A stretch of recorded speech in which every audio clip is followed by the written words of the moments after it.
Welcome back. We're still working with HTML coding, but now we're going to start on mission 2 of part 1. Um, you must make sure you take the time and finish mission 1 first because we're going to be building on what you learned there and what you've created. And I'd really hate for you to sit there and get frustrated because we start referring to things that you've not done yet or don't understand.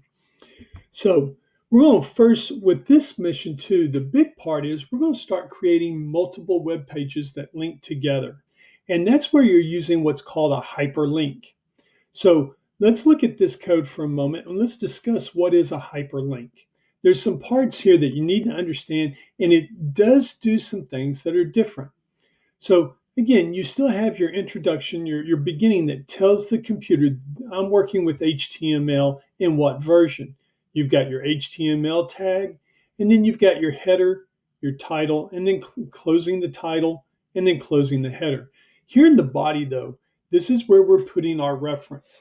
Now, this is called an anchor tag, or A, and then we're using a reference. We're referring to a website. So you can see that we now have a web address here.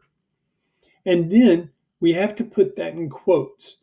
Then you close your angle bracket. So you open your angle bracket, you type in href equals, there is no spacing here and it's all lowercase.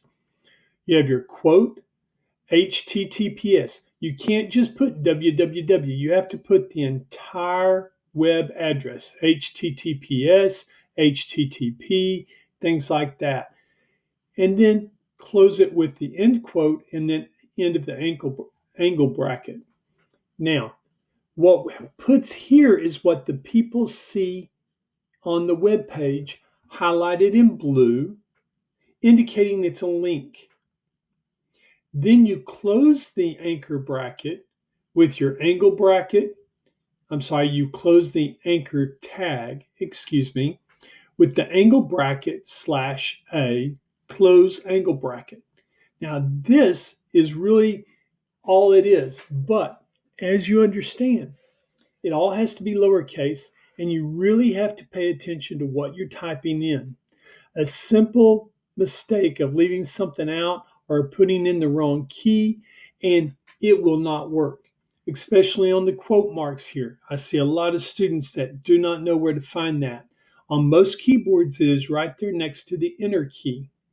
So look for your quote keys. Make sure you pay attention to that.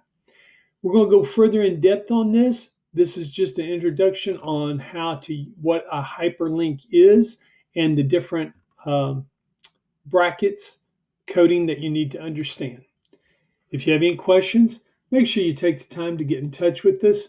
But again, let me one last time emphasize, you really need to complete mission 1 before you start on this assignment.